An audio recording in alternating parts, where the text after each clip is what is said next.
오늘도 하나님의 풍성한 은혜를 누리시는 여러분 되길 주님의 이름으로 축복합니다. 오늘 말씀의 제목을 만물의 마지막이 가까이 왔으니라는 제목으로 또 베드로전서 4장 1절에서 11절 말씀을 함께 나누고자 합니다. 요즘은 문화생활을 누리며 즐길 수 있는 것이 참으로 많은 것 같습니다. 시간을 내어서 조금만 살펴보면 근처에 많은 볼거리와 또 좋은 누릴 수 있는 것들이 있습니다. 또 교통수단이 발달했기 때문에 조금만 이동을 하면은 주변에 많은 경험들을 할 수 있고, 또 많은 사람들이 휴일에 관광지를 찾아서 계획을 하고 이동하는 것을 볼 수 있습니다. 저는 지방에서 오래 살았습니다. 거의 30년 넘게. 흔히 이야기를 하면 시골이라고 이야기할 수 있는 지방에서 살다가 이제 서울에 온 지 한 7개월 정도 됐는데요. 그러다 보니까 이제 전혀 보지 못했던 경복궁이 바로 옆에 있고, 남대문이 바로 옆에 있고, 책에서나 볼 수 있고 기사로만 볼 수 있었던 그런 많은 유명한 곳이 이 교회 주변에, 그리고 집 주변에 있는 것을 알게 되었습니다. 근데 많이 이렇게 좋은 것들이 있지만 누리는 사람들이 있고, 그저 옆에 지나가는 건물의 하나로 취급하고 살아가기도 하게 됩니다. 제가 오랜 시간을 지방에서 살다 보니까 이제 저도 마찬가지로 제가 살던 곳에 그런 유적지가 있고 누릴 수 있는 것이 있지만, 저희는 항상 소풍 때, 초등학교 때나 소풍 때 늘 가던 지겨운 곳으로 있지 그렇게 좋은 곳으로 여겨지진 않았습니다. 그렇기 때문에 유일하게 재미있게 즐기는 문화생활, 그것이 무엇이었냐면 영화를 보는 것이었습니다. 특히 어린 저는 영화를 보는 것을 참 좋아했습니다. 지금도 물론 좋아하지만 시간이 많이 나지 못하기 때문에 그렇게 자주 가지는 못하고요. 많은 분들이 극장에 가서 최신 개봉하는 영화를 또 보고 그것들을 이야기하게 됩니다. 저는 특별히 SF 장르의 영화를 참 좋아하는데요. 왜냐하면 상상하는 어떤 내용을 영화에 담아내기 때문에, 현실적이진 않지만 상상하는 것들을 표현하기 때문에 많은 사람들이, 특별히 요즘 시대 사람들이 더 좋아하는 것 같습니다. 여러분은 흔히 요즘 잘 알고 있는 아이언맨이라든지 그런 기타 그런 류의 영화들이 바로 SF 장르의 영화인데, 요즘은 좀 드문드문 나오기는 하지만 그 SF 장르 영화의 주제를 담고 있는 한 장르가 있습니다. 그것이 뭐냐면 종말에 관련된 내용의 영화입니다. 특히 1990년대 말에는 이 종말에 대한 주제 영화가 상당히 많이 나왔습니다. 여러분들도 아마 한 편 정도는 보셨을 텐데요. 그 영화에 대한 붐을 일으킨 시절이 있었는데, 많은 사람들이 종말에 대한 관심을 가졌던 시기였습니다. 왜냐하면 세기의 이제 말이기 때문에 그때의 많은 사람들의 관심이 이제 무엇이 올까, 이제 무엇이 시작될까라는 관심이 있었습니다. 그렇지만 대부분의 사람들이 시작될 것보다 끝날 것에 대한 두려움이 더 많았던 시기였던 것 같습니다. 그걸 반영한 영화가 바로 딥 임팩트라는 영화인데, 98년도에 개봉한 영화입니다. 그 영화의 내용을 간략하게 말씀드리면, 먼 우주로부터 어떤 소행성이 지구 가까이 오게 되는데, 그 궤도가 변하지 않고 계속 지구로 다가오는 것이었습니다. 그것을 알게 된 한 사람이 그걸 해결하기 위해서 애를 쓰고 노력을 했지만, 결과적으로는 이것을 막을 방법이 없었습니다. 큰 어떤 재앙을 막았지만 전 지구적으로 재난이 올 수밖에 없는 그런 주제를 담고 있는 영화가 바로 딥 임팩트라는 영화입니다. 거기에 많은 주인공들과 인물들이 나오는데, 그 사람들이 각자 있는 그 상황에서 마지막에 선택하는 것은 무엇이었냐면, 그 주제가 바로 자기의 인생을 되돌아보고 그 환경으로부터, 그리고 우주로부터 다가오는 어쩔 수 없는 그 환경 가운데에 정말 사람은 작구나, 그래서 내가 풀지 못한 관계들을 풀고, 그리고 사랑하지 못하는 그 사랑을 하는 그런 장면들이 곳곳에 나오는 그런 영화가 있습니다. 이렇게 그때의 마지막이라고 이야기를 하고 주제를 담고 있지만, 요즘도 가끔 보면 그런 주제의 영화들이 나오는 것을 볼 수가 있습니다. 영화뿐만 아니라 실제로도 많은 그 자연적으로, 그리고 과학자들이 요즘에 시대가 마지막 때다라고 이야기를 하고 있습니다. 교회에서만 마지막 때입니다라고 이야기하는 것이 아니라 많은 과학자들도 그런 이야기들을 하고 있습니다. 여러분, 피크 오일이라는 말이 있는데요. 미국 지질학자 킹 허버트라는 지질학자가 1956년에 도입한 개념으로 이 석유가 우리 석유를 사용하고 있는데 매장되어 있는 석유가 최정점에 있던 것이 이제 꺾이는 그 시점을 피크 오일이라고 말을 하고 있습니다. 피크 오일이라는 설명을 이 시간에 그렇게 설명을 많이 담지는 않겠습니다. 여러분들이 기회가 되면 검색해서 찾아보시면 관련된 자료들이 많이 나와 있습니다. 석유 생산량의 매장이 한계가 이르고 이제 점점 줄게 되면 어떤 현상들이 일어나게 되겠습니까? 여러분, 우리가 이미 피부로 느끼고 있는 기름값이 여러분 내려갔다라고 이야기하지만 10년 전에 비하면 지금 내려갔습니까? 아닙니다. 제가 새우 과자를 어린 기억에 100원을 주고 사 먹었던 기억이 있는데 여러분 지금은 어떻습니까? 네, 그것과 비교해 봤을 때 아주 엄청난 차이의 가격 인상이 된 것을 여러분 잘 알고 있을 것입니다. 그러면 앞으로 5년 후, 10년 후 계속 오르겠죠. 왜 오를까요? 그것을 제조하는, 물론 인건비가 올랐다라고 이야기하지만 인건비가 오른 이유도 그것을 제조하기 위하여서 재료비가 들고 그것을 나르기 위한 어떤 비용들이 발생하는데 그 모든 것이 석유로 사용하기 때문입니다. 연료를 석유로 사용을 하고, 물론 지금 많은 대체 에너지를 이용을 하고 전기 에너지, 풍력 에너지를 개발을 하고 있지만 최종 계속 시간이 지날수록 점점 매장량이 이제 고갈되면서 그 가격이 계속 뛰게 된다라는 것이 피크 오일을 주장하는 그 이론자들이 하는 이야기입니다. 저는 지금 피크 오일론자의 입장에서 말씀을 드리는 것이 아니라 세상에 많은 사람들이 지금 마지막 때를 이야기하고 있다라는 것을 말씀드리고 있습니다. 뿐만 아니라 지구 온난화에 대해서는 어린 시절부터 학교에서 배우는 하나의 과목 안에 들어가 있습니다. 지구 온난화라는 내용을 여러분들 설명을 특별히 드리지 않더라도 여러분 잘 아실 겁니다. 지구와 생태계가 파괴되면서 우리가 사용하고 있는 어떤 에너지를 통하여서 기후가 점점 변하기 시작합니다. 그 결과물로 많은 동물들이 멸종되고 있고, 그리고 빙하가 녹고 물 수위가 올라가고, 그래서 점점 그 결과는 어떻게 될 것이다, 홍수가 일어난다, 전 세계적으로 경험하지 못한 많은 재해들이 일어난다, 이런 것들을 여러분들 이미 잘 알고 계실 것입니다. 지구적 재난을 경험하게 된다라는 것이 이제 이것들을 바라보고 우려하는 사람들의 목소리입니다. 여러분, 멀리 있는 것 같지만 멀리 있지 않는, 우리가 살고 있는 시대에 일어나는 많은 일들입니다. 오늘 본문 말씀 7절 말씀에도 이렇게 말씀하고 있습니다. 우리 7절 말씀을 같이 한번 읽어보도록 하겠습니다. 시작. 만물의 마지막이 가까이 왔으니 그러므로 너희는 정신을 차리고 근신하여 기도하라. 아멘. 여러분, 연료가 고갈되고 대체 에너지를 준비하는 많은 사람들이 하는 이야기가 아니라 성경에도 오늘 만물의 마지막이 가까이 왔다라고 이야기를 하고 있습니다. 어떤 사람들은 대체 에너지를 개발하고 막 마지막 때를 이야기하고 저런 이야기들을 하는 사람들 극성이다, 지금 그런 이야기들을 하느냐, 시대에 맞지 않는 이야기들을 하고 있다라고 할지도 모르겠습니다. 피크 오일의 이론을 반대하는 사람들, 그리고 이런 여러 가지 이야기에 대해서 반대하는 사람들은 아직도 괜찮다라는 이야기들을 하고 있습니다. 근데 마지막에 가까웠다고 하는 이 말씀에 비춰볼 때 지금 그 말씀에 기준했을 때에 현재 얼마나 많은 시간이 지났습니까? 거의 2000년이 넘는 시간이 지나면서 마지막이 가까이 왔다, 이렇게 지금 이야기를 하고 있는데, 베드로와 사도들, 그리고 다른 제자들, 심지어는 예수님께서도 마지막 때에 대해서 이야기를 하고 계십니다. 사실 교회 안에서 마지막 때에 대한 이야기를 하면 전하는 자나 듣는 자가 서로 불편한 시대에 온 것 같습니다.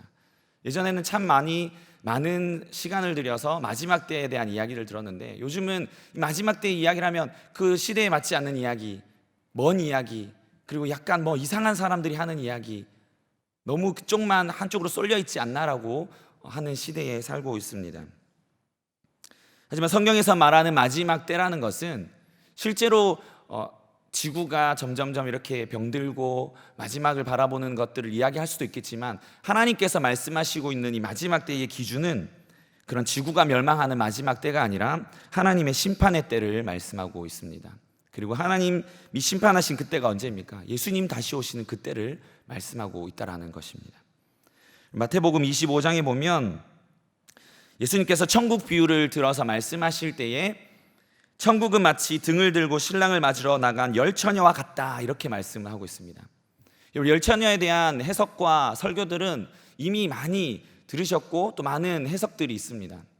하지만 분명한 것은 무엇이냐면 슬기로운 다섯 처녀는 준비를 했고 그렇지 못한 다섯 처녀는 준비하지 못했다. 그리고 분명한 것은 신랑이 올 것이다 라는 것입니다. 여러분, 그것이 어떻게 준비를 해야 되냐, 뭘 해야 되냐, 뭐 이런 이야기를 할 수 있습니다. 그렇지만 분명한 것은 더디 온다고 해서 오지 않는 것은 아니라는 사실입니다. 여러분, 어리석은 사람은 어떤 사람입니까? 준비하지 않는 사람은 어리석은 사람입니다. 지혜로운 사람은 어떤 사람입니까? 준비하는 사람입니다. 하나님이 말씀하신 것처럼 신랑이 다시 오기를 준비한 이 다섯 처녀가 지혜롭다라고 말씀하고 있는 것입니다. 여러분, 신랑을 기다리는 슬기 있는 다섯 처녀가 기름을 준비했다라고 하는데, 그러면 진짜 준비해야 될 것이 무엇입니까? 여러분, 대체 에너지를 개발하고 그리고 온난화를 늦추기 위하여서 우리가 환경을 보호하고 이런 것이 준비를 하는 것일까요? 물론 준비 당연히 해야 될 것입니다. 그것도 우리 하나님께서 우리에게 주신 자연이고 소중한 것이기 때문에 아끼고 보호해야 되는 것이 사실입니다. 하나님 우리에게 주신 삶의 터전을 또 자연을 보호하고 가꿔야 하는 것은 당연한 것입니다. 그렇지만 하나님의 말씀은 그런 뜻이 아니라 뭐 직장을 그만두고 땅을 팔고 냉장고를 팔고, 우리 찬양 있지 않습니까? 땅 팔고 냉장고 팔고 농가 밭을 팔아서 땅굴을 파고 들어가는 것이 천국을 준비하고 기다리는 사람들이 하는 행동이 아니라, 정말 주님 거기에 있는 메시지는 그런 내용이 아니에요. 정말 보물을 위하여, 복음을 위하여 우리가 그런 마음을 가지고 우리의 모든 소유가 전혀 아깝지 않고 다 내려놓는 그 나라를 위하여서, 하나님 나라를 위해서 내가 달려가겠습니다라고 고백하는 것이 바로 천국에 대한 소망이고 우리들의 신앙의 고백인 줄 믿습니다. 우리가 부르는 찬양의 의미가 바로 그런 의미라는 것입니다.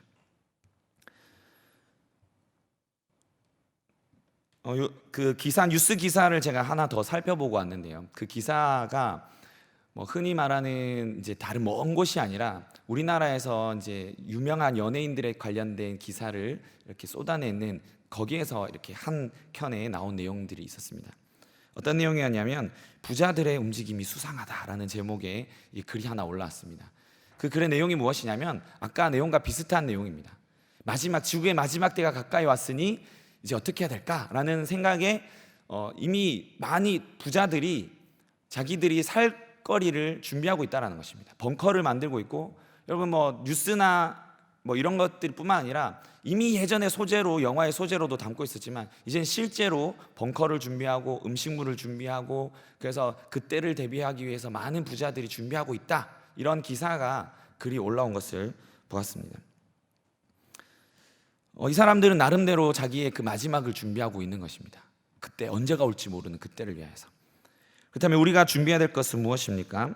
다시 한번 우리 7절 말씀 같이 읽어보도록 하겠습니다. 시작. 만물의 마지막이 가까웠으니 그러므로 너희는 정신을 차리고 근신하여 기도하라. 아멘. 여러분, 이 한 절만 딱 보더라도 마지막이 가까이 왔기 때문에 무엇을 하라고 말씀하고 있습니까? 깨어 있으라, 그리고 근신하라, 그리고 기도하라. 여러분, 이 세 가지만 기억해도 사실은 됩니다. 많은 어떤 내용들이 있지만 이 말씀 한 가지만 붙들고 있는 사람은 정말 지혜로운 자가 될 수가 있습니다. 우리 예수님께서도 말씀하셨습니다. 자다가 깰 때다. 자다가 깰 때다. 너희가 깨어 있을 때다. 오늘 말씀은 너희가 정신을 차리고 기도할 때라고 말씀하고 계십니다. 여러분이 이 때가 어느 때입니까? 주님 다시 오심을 준비할 때임을 믿습니다. 여러분, 그렇기 위해서 우리가 무엇을 해야 되겠습니까? 주님 다시 오시는 그것을 우리가 준비하기 위해서 무엇을 해야 되겠습니까? 오늘 7절 말씀 마지막에 나오는 것처럼 바로 기도입니다. 이 기도가 무엇입니까? 여러분, 기도는 간구이고 하나님과의 대화이고 소통이고 여러분 잘 아시는 내용들입니다. 그렇지만 무엇을 구해야겠습니까? 너무 많이 들었습니다. 너무 많이 알고 있습니다. 그렇지만 정작 우리가 이 마지막 때 주님 다시 오실 그날을 준비하면서 실제로 우리의 기도의 제목 얼마나 간절하게 그것을 구하고 있는지 우리가 한번 살펴보기를 축복합니다. 우리는 하나님의 이 거룩한 부르심 앞에, 주님 다시 오심을 준비하는 그 거룩한 부르심 앞에 순종해야 될 줄 믿습니다. 이 부르심은 바로 기도에 대한 부르심이라는 것입니다. 예수님께서는 이미 우리에게 무엇을 구할지 알려주셨습니다. 여러분, 첫 번째 우리가 구해야 될 것이 무엇입니까? 마태복음 6장 33절에 나오는 것처럼 하나님의 나라와 의입니다. 여러분, 많은 사람들이 모든 것을 더해 주시겠다라는 것에 관심을 가지고 있고, 실제로도 나는 아니야 라고 하지만 우리의 많은 기도의 제목은 내가 구할 것이 많은 기도의 제목에 들어가 있습니다. 우리가 금요 기도회나 새벽 기도회 그리고 수요 예배 때 항상 들어가는 기도의 제목이 무엇입니까? 바로 하나님 나라를 위한 기도입니다. 우리 교회 비전이 무엇입니까? 하나님 우리 교회 주신 비전, 아까 우리가 기도했지만 선교하며 이웃을 세우고 다음 세대를 세우는 것, 하나님의 뜻입니다. 마지막 때 우리가 힘써서 해야 될 일들입니다. 바로 이 일들이 이루어지기를 우리가 기도해야 된다는 사실입니다. 그렇기 위하여서 우리가 선교하고 전도하고 복음을 전하는 것입니다. 하나님 나라가 우리의 삶의 현장 가운데 이루어지도록, 복음을 듣지 못한 자들이 구원받고 주님께 돌아오도록 우리가 깨어서 기도해야 될 줄 믿습니다. 또한 한 가지 우리가 기도해야 될 내용이 무엇입니까? 그것은 깨어서 기도할 때, 하나님 나라의 의를 위하여서 기도할 때 한 가지 덧붙여서 기도해야 될 제목이 있는데, 그것은 일꾼을 보내어 달라고 구해야 될 줄 믿습니다. 예수님께서 누가복음 10장 2절에 이렇게 말씀하셨네요. 제가 찾아놓은 말씀 내용 띄워주시면 같이 한번 읽어보도록 하겠습니다.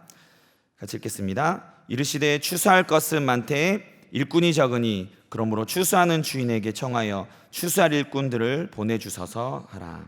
아멘. 이미 우리 교회 지금 선교 시즌입니다. 제가 3.1교회 와서 참 감사하고 놀랐던 것은 모든 성도들이 이 복음 전하는 일에, 선교하는 일에 마음을 같이하여서 힘쓰고 애쓰고 있다는 사실에 너무나 감사하고 놀랐습니다.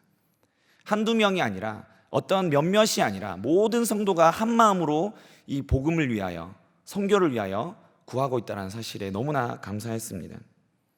그리고 진풍경이 일어납니다. 제가 제주 선교도 다녀오고 그리고 영동 선교도 다녀왔는데요, 여러분 중에 물론 선교를 같이 함께 하지 못하는 상황들 때문에 나가지는 못하지만 있는 그곳에서 기도로, 물질로, 마음으로 또 보내는 선교를 감당하고 계신 줄 압니다. 여러분, 이 선교에 얼마나 많은 사람들이 투입이 됩니까?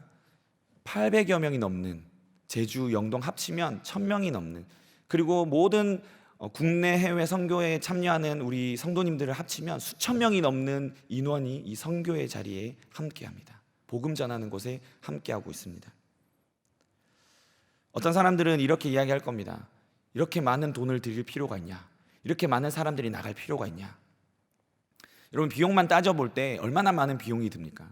항공료, 식비, 숙박비, 이거 다 껴서 그냥 복음 전하는 곳에 그냥 물질로 주면 되지 않느냐, 이렇게 생각한 사람들이 있을 수도 있습니다. 물론 그렇게 할 수도 있겠죠. 그렇지만 왜 우리가 굳이 나가서 이렇게 복음을 전해야 됩니까? 여러분, 우리가 이렇게 값을 들여서, 우리의 가치를 들여서 이렇게 움직이는 이유가 무엇입니까? 바로 그 복음 전하는 일이 생명을 걸고 우리에게 주신 그 하나님의 사랑, 예수 그리스도의 사랑의 값어치가 있기 때문에 우리가 드리는 것은 마땅히 해야 될 것이고, 그것에 비하면 아무것도 아니기 때문입니다. 예수님께서 한 영혼을 구하기 위해서 드린 물질에 대해서 그냥 한 예로 이런 일들이 있었습니다. 한 귀신 들린 사람이 괴로워하고 있는데 그 괴로워하는 중에 예수님을 만났습니다. 그리고 예수님을 향해서 나를 괴롭게 하지 마시고 나를 떠나라고 말씀하시고, 그리고 어떻게 할 것인지에 대해서 구합니다. 돼지떼에게 들어가게 해달라고 합니다. 여러분, 하루아침에 수많은 그 돼지떼의 무리가 바다로 빠졌습니다. 그때 당황하고 엄청 놀랬던 사람이 누굴까요? 그 주변에 있던 많은 사람들, 귀신 들린 그 사람의 가족, 물론 그럴 수 있습니다. 왜?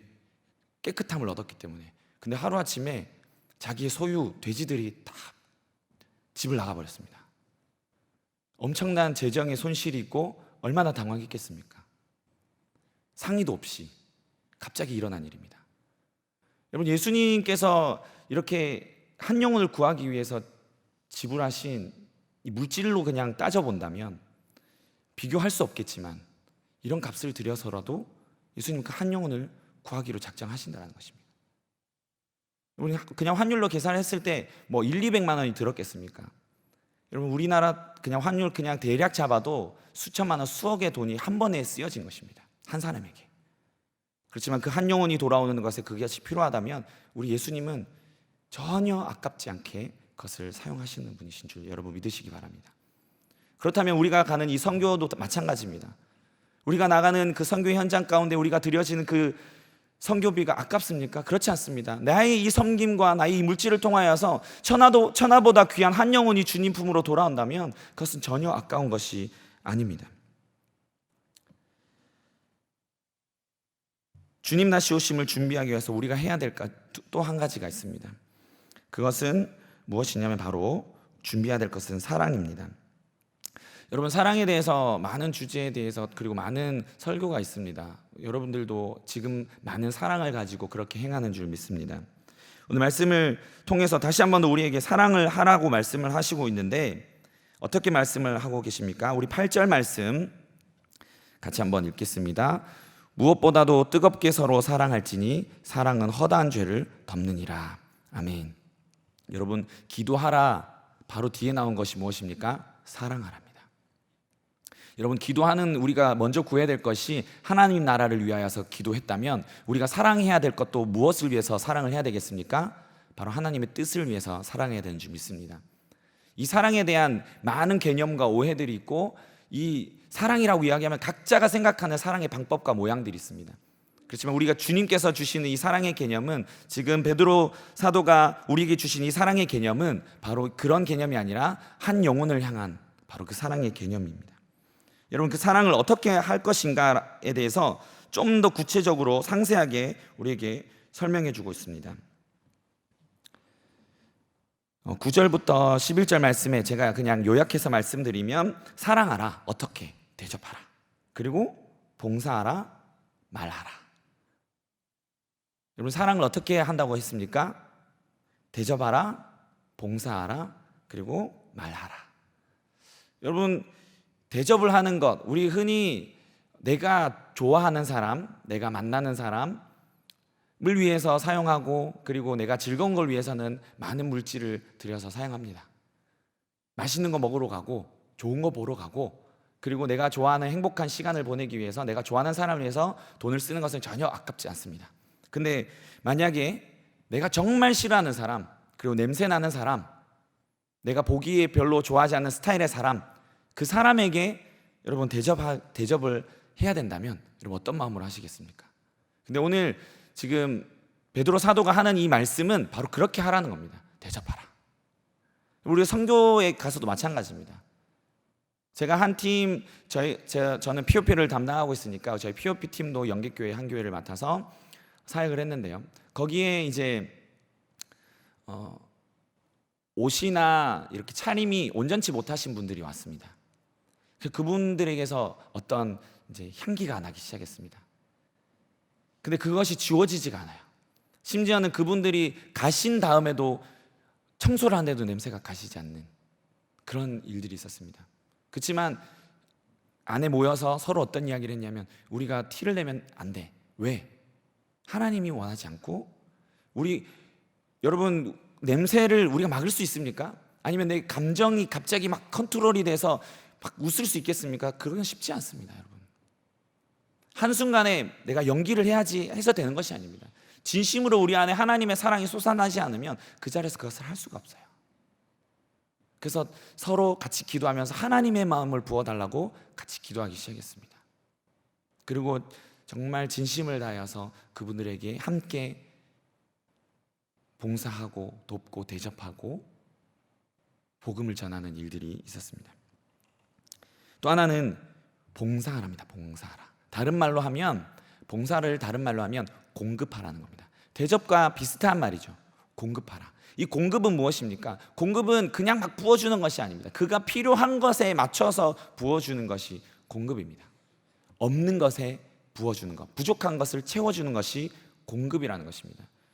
여러분 만약에 여러분들 옷이 100벌이 있는데 누군가 한 명이 옷을 또 한 벌을 주면 그것이 가치가 있겠습니까? 그것은 공급이 아닙니다. 불필요한 것이 생기는 것이죠. 근데 옷이 한 벌인 사람에게 다시 옷을 한 벌을 주는 것은 공급입니다. 여러분, 사랑은 이렇게 하는 겁니다. 다른 누군가가 필요한 것이 무엇인지 살피고 공급하는 것. 또 한 가지, 우리가 대접도 잘하고 공급도 잘하고 당연히 해야 되는 줄 알고 이미 하고 있습니다. 근데 우리가 또 한 가지 기억해야 될 것은 무엇이냐면 말하는 것입니다. 우리가 말하는 것이 잘 되지 않아서 그냥 주는 걸로 끝낼 때가 있습니다. 그냥 봉사하고 대접하고 그냥 다 했지. 근데 정말 중요한 것이 무엇이냐면 바로 말입니다. 여러분, 사랑의 마음으로 정말 하나님의 말씀을 증거할 수 있기를 주님의 이름으로 축복합니다. 여러분, 행하는 이런 선함과 행하는 사랑은 그리스도인 아니라도 많은 사람들이 선이라는 이름으로 행하고 있습니다. 도덕이라는 이름으로 행하고 있습니다. 교회에서뿐만 아니라 많은 다른 종교 단체에서 그렇게 이미 하고 있습니다. 오히려 우리들보다 더 하고 있는 줄도 모르겠습니다. 여러분, 이것만 비교해 본다면 우리가 그것을 하는 것을 놓고 볼 때 이 모습, 이 결과가 과연 그리스도임을 나타내는 것인가? 여러분, 한 가지 더 추가해야 될 것은 무엇이냐면 하나님의 마음을 가지고 하나님의 사랑을 가지고 그들에게 사랑의 말을 전하는 것입니다. 이 사랑의 말은 좋은 말이 아니에요. 이 사랑의 말은 예수 그리스도를 전하는 것임을 여러분 믿으시기 바랍니다. 여러분, 예수 그리스도를 전할 때에 참 자유가 있고 예수 그리스도가 들어갈 때에 그 안에 화평과 평안이 있고 묶인 것들이 자유케 되는 줄 여러분 믿으시기 바랍니다. 우리가 이미 경험했지 않습니까? 아직까지 우리 가운데 그 자유가 경험되지 않다면 여러분, 오늘 그 자유가 일어나도록 여러분 기도하시기 바랍니다. 혹 이곳 가운데 예수 그리스도에 대해서 아직까지 잘 알지 못하는 분이 계시다면 여러분, 예수 그리스도의 사랑을 경험할 수 있기를 주님의 이름으로 축복합니다. 우리가 또 한 가지 기억해야 될 것은 이렇게 사랑을 가지고 봉사하고 공급하고 말을 합니다. 예수님 믿어야 되죠. 예수님 믿어야 되죠. 제가 몇 해 전에 우리 국민들이 아픔을 겪는 일이 있었습니다. 어떤 일인지 여러분은 잘 아실 거예요. 우리 어린아이들이 생명을 잇는 그런 일들이 있었죠. 그 일대에 복음을 전할 때 있었던 일입니다. 예수님 믿으십시오. 교회 오세요. 예수님 믿으면 행복합니다. 천국 갈 수 있기를 축복합니다 하면서 복음을 전했던 기억이 있습니다. 그때에 어떤 분에게 가서 제가 복음을 전했는데 그분이 뭐라고 이야기를 했냐면 욕을 하기 시작하는 겁니다. 교회가 그렇게 한다고. 왜 그랬냐면 다른 어떤 이단 종교에서 그걸 이제 교회라는 이름을 내니 교회에서 했다. 교회에서 뭘 하냐 이런 식으로 이제 이야기를 하기 시작했습니다. 오늘 그때에 예수님 믿으라는 이야기보다 필요했던 것은 그들의 아픔과 함께하는, 그리고 그들의 아픔을 돌봐주는 일이 필요했던 것입니다. 여러분, 말이라는 것, 사랑으로 말하고 대접하고 공급하고 봉사하는 것은 단순히 그냥 필요하겠지 해서 공급하는 것이 아니라 실제적으로 그들이 필요한 것을 공급하는 것을 말하고 있습니다. 사랑이라는 것은 체크리스트를 만들어 놓고 이거 해야지, 이거 해야지, 이거 했구나라고 해서 사랑이 행해지는 것이 아닙니다. 여러분, 단순히 배고픈 자에게 빵을 주고 먹이는 것, 이거 사랑했다. 그리고 돈이 필요한 자에게 돈을 주는 것, 이것이 사랑했다. 물론 맞습니다. 그렇지만 더 중요한 것은 그들이 가진 아픔을 이해하고 공감하며 사랑하는 것, 바로 하나님의 눈으로 그들을 바라보고 하나님의 마음으로 그들과 함께 있는 것, 그것을 해야 된다는 것입니다. 이것에 대해서 모르는 사람들은 많지 않습니다. 이미 신앙생활 하시고 교회에 오래 계신 분들은 많은 설교를 통하여서 말씀을 통하여서 알고 있는 내용들입니다. 그렇지만 오늘 다시 한번 제가 이렇게 이야기하는 것은 아는 것이 중요한 것이 아니라 우리가 그렇게 살아내는 것이 중요하기 때문입니다. 여러분, 우리는 많은 것을 누리며 살고 있습니다. 우리가 이렇게 살아가는 것은 누군가의 애씀과 누군가의 노력과 누군가의 배려로 오늘을 살아가고 있다는 것을 생각해야 될 줄 믿습니다. 하나님께서는 우리만 잘 먹고 우리만 잘 사는 것을 원하지 않습니다. 하나님이 우리에게 2개를 주셨다면 그 2개는 다른 하나는 다른 사람에게 주기로, 그리고 필요한 사람을 찾기로 작정한 사람에게 2개를 주시고 4개를 주신 줄 믿습니다. 우리에게 하나를 가진 것을 더 남기기 위해서 묻어둔다면 여러분 그건 하나 그대로 있을 것입니다. 그렇지만 우리가 그 하나를 가지고 다른 이들을 위하여서 내어준다면 또 다른 하나를 낳게 되고 그것이 배가 되고 또 많은 사람들에게 그 사랑이 전해질 줄 믿습니다.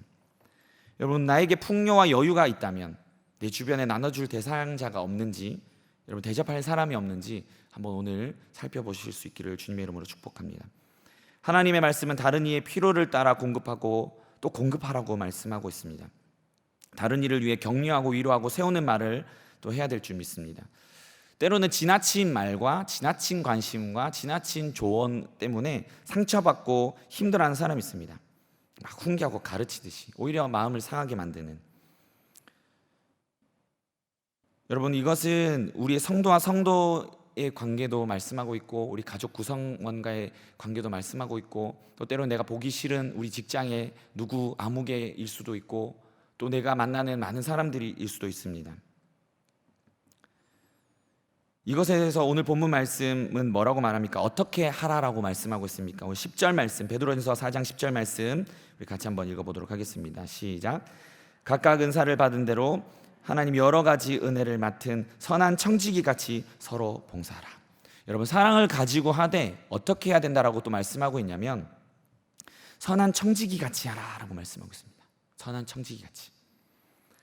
여기 전제되는 또 한 가지가 있는데 무엇입니까? 각각 은사를 받은 대로. 은사하면 딱 떠오르는 게 그냥 뭔가 고치고 이렇게 여러 가지 신비한 것들을 생각하는 사람, 자동적으로 생각하는 사람들이 있습니다.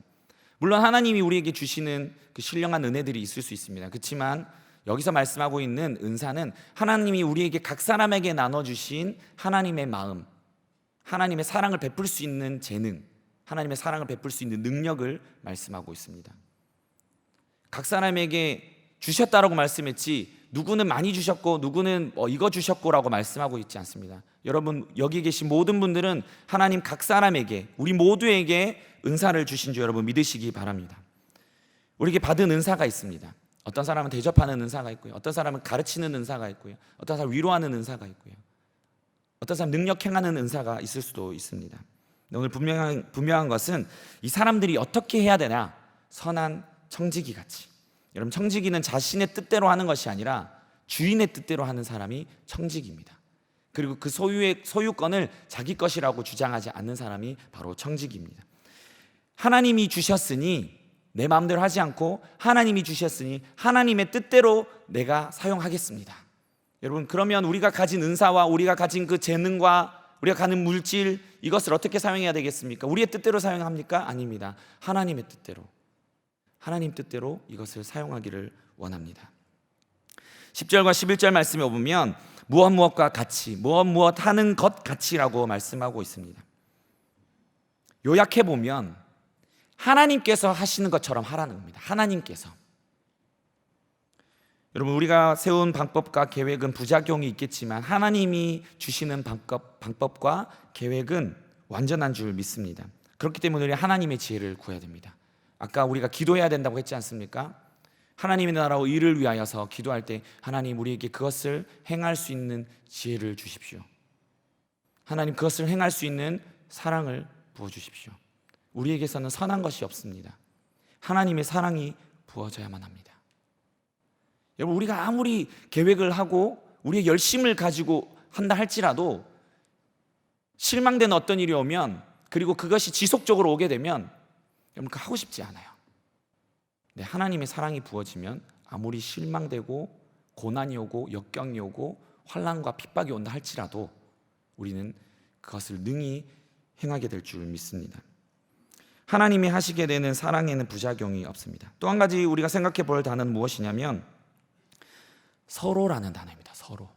여러분 공급하고 대접하고 사랑하고 말하는 데 있어서 여기에 하나 붙는 단어는 서로입니다. 여러분 일방적으로 한쪽만 하는 것이 아니라 서로 함께 하라는 것입니다. 함께. 여러분 한쪽만 당신은 사랑을 많이 가지고 있으니 나에게 주는 것이 당연해. 나는 부족하니 나는 받는 것이 당연해. 오늘 많은 그리스도인들이 이런 생각들을 가지고 살아갑니다. 나는 부족하니까. 은혜의 하나님을 강조하다 보니, 긍휼의 하나님을 강조하다 보니 나는 부족해요, 나는 연약해요, 여기에만 초점이 맞춰져 있고, 그러니 당신이 맞춰줘야지, 교회가 맞춰야지, 심지어는 목사님이 맞춰야죠, 이렇게 이야기할 때가 있다는 것입니다. 여러분, 하나님의 말씀은 그렇게 말씀하고 있지 않습니다. 서로, 여러분, 일방적으로 하는 사랑이 아니라 서로가 이런 사랑을 할 때에 하나님의 뜻이 온전하게 이루어진 줄 여러분 믿으시기 바랍니다. 여러분, 서로 하는 이 서로의 결과물과 서로의 아름다움을 보여주는 교회가 있는데요, 사도행전 2장 44절 말씀 우리 함께 보도록 하겠습니다.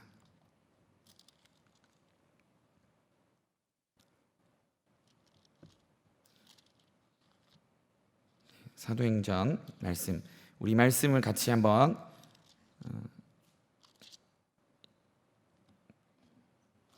읽어보도록 하겠습니다.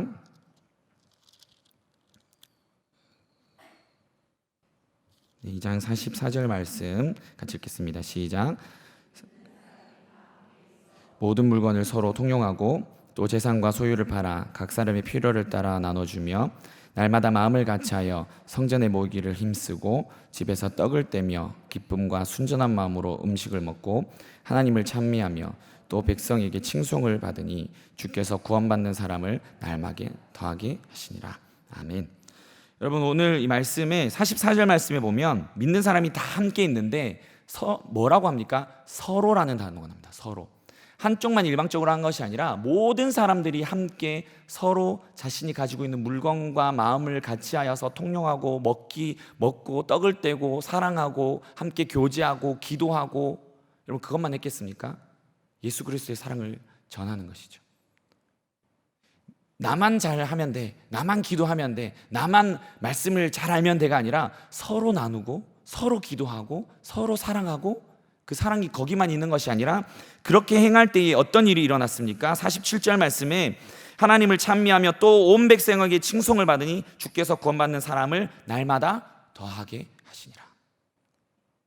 여러분, 앞에 나왔던 하나님의 마음으로, 하나님의 방법으로 이렇게 서로 사랑하게 될 때에 나타나는 결과물이 뭐냐면 날마다 믿는 자들의 수가 더해지는 역사가 일어나는 것입니다.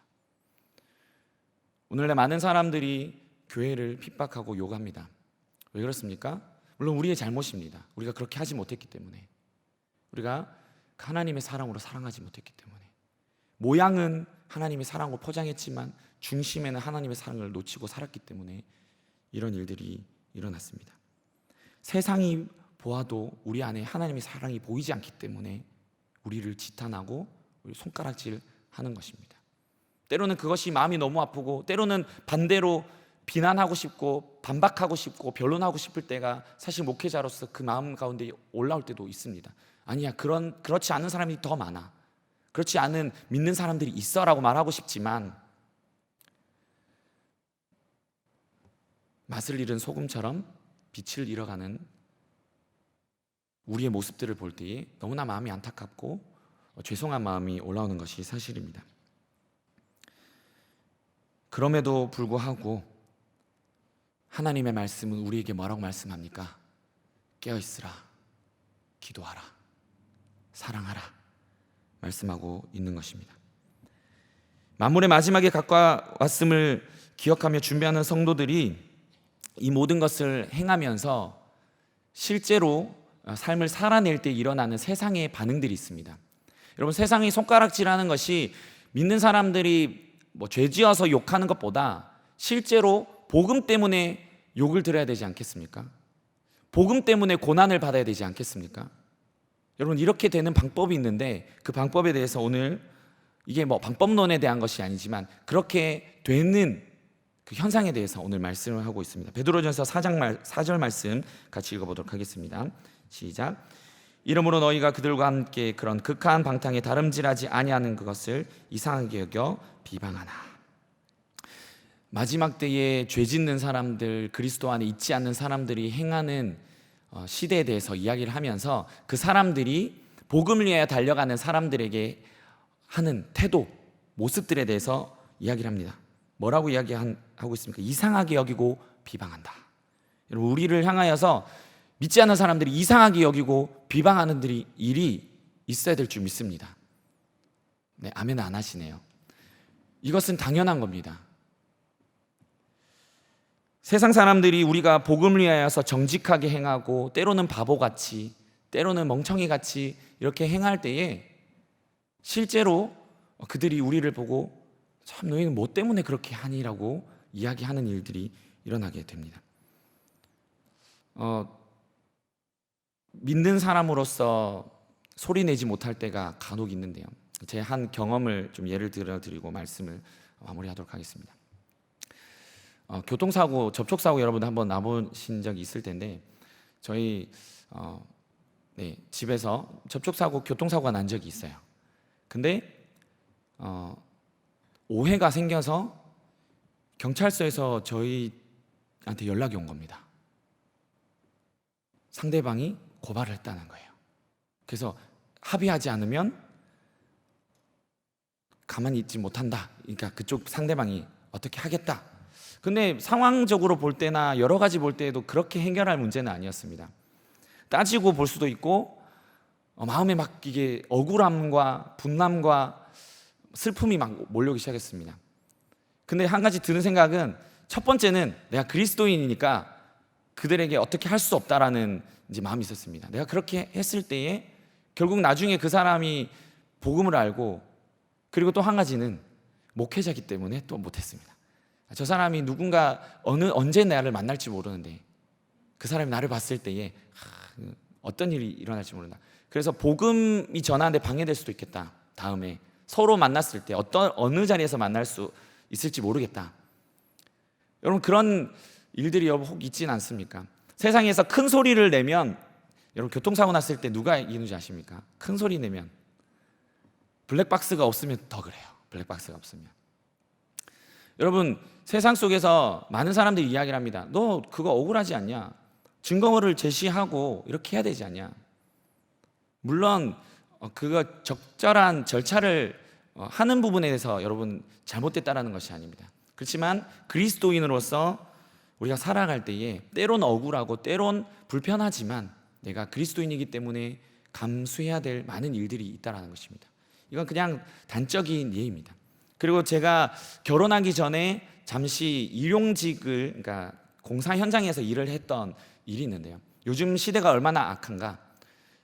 지금으로부터 십수년이나 더 지났던 일입니다. 네, 오래전 일인데 제가 공사 현장에서 일을 하고 중간중간에 이제 참을 주고 쉬는 시간이 있는데 그 시간에 일을 하시는 분들이 서로 이야기하는 이야기를 제가 듣게 됐습니다. 그분들이 하는 이야기 무엇이냐면, 내가 어저께 남자친구랑 이렇게 만나서 술을 마셨다.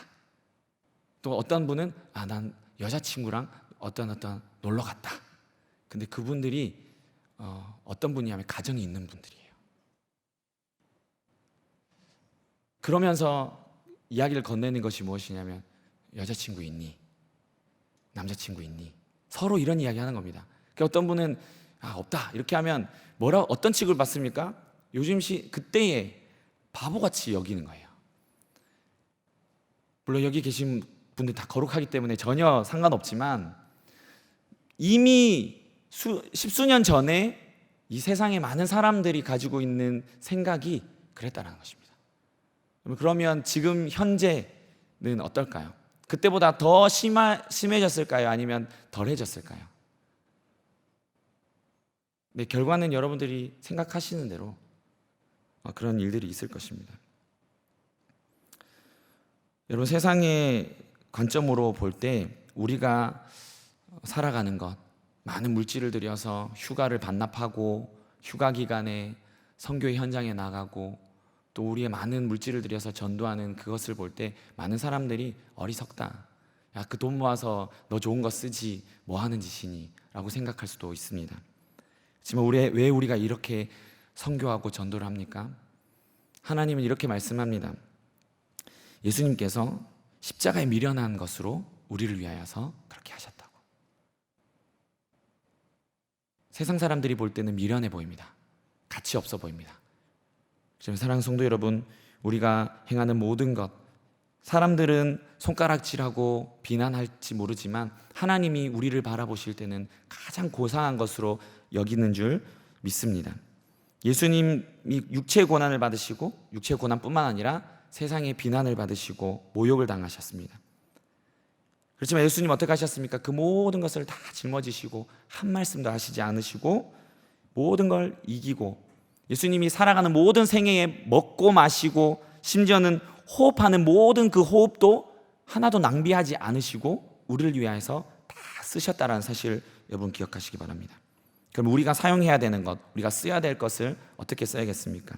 서로 사랑하며 대접하고 공급하고 봉사하는 모든 것을 하나님의 뜻대로, 특별히 마지막 말씀에 뭐라고 이야기합니까?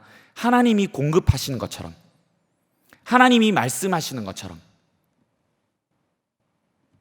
이렇게 말씀하고 있습니다. 사랑하는 성도 여러분, 세상 사람들은 다른 어떤 현상을 가지고 마지막 때다 이야기를 하고 있습니다. 그래서 두려움을 주고 또 심지어 여기에 빠져 있는 사람들이 있습니다. 그렇지만 분명한 것은 우리는 그런 현상이 아니라 마지막 때 주님 다시 오실 그날을 준비하며 슬기로운 다섯 처녀와 같이 복음을 전하고 주님의 마음을 기쁘시게 해드리기 위하여서 우리의 남은 모든 일생을 살아낼 수 있는 저와 여러분 되길 주님의 이름으로 축복합니다. 시간 말씀의 은혜를 붙잡고 우리 같이 기도하겠습니다. 하나님, 정말 세상이 마지막 때라고 말하고 성경이 마지막 때라고 이야기하고 있는 이 시대에 하나님, 우리가 다른 것 바라보지 않고 하나님의 사랑 붙잡고 살아가게 하여 주시옵소서.